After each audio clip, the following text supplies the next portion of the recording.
Okay, so everyone, welcome back for another deep dive. Every now and then a news story breaks and it just feels like, oh, wow. Yeah. We're in the middle of history right now. Definitely. And that's exactly how I felt about President Biden's pardon of his son, Hunter. Yeah. This one.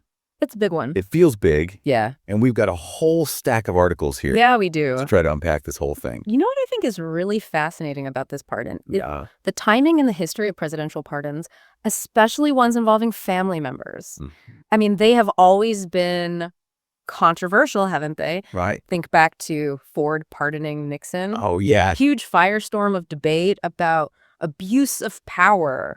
And, it really set the stage for years and years of political fallout. And, you see those echoes in this case as well.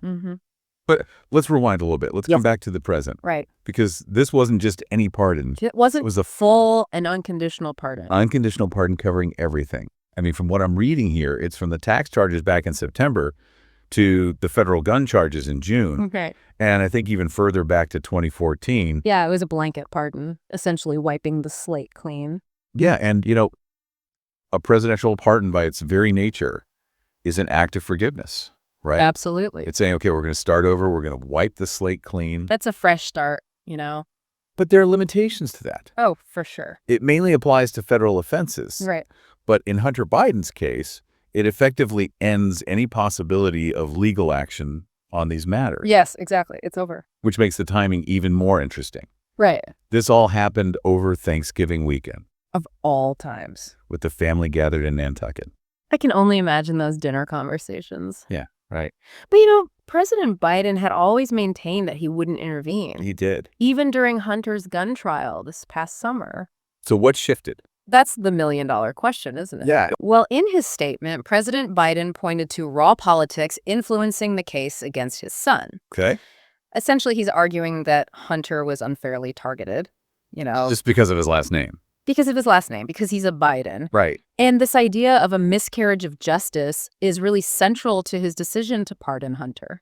It suggests that President Biden believes that the legal process was, corrupted by political motivations. It's a bold claim. It is. And unsurprisingly, it stirred up some strong reactions. Yeah. Especially from Republicans who have been, They've been investigating the Biden family for years, haven't they? Yeah, for years over the family's business dealings. It's a long-running saga. They see this pardon as, adding fuel to the fire. Absolutely. And I think that's where things get even more interesting. Okay. The House Republican report, while very critical, It was. didn't actually find any concrete evidence linking President Biden to any wrongdoing. So a lot of accusations, but not a lot of proof. Yeah, it's important to acknowledge that distinction. There's a lot of smoke, but we're not sure about the fire yet.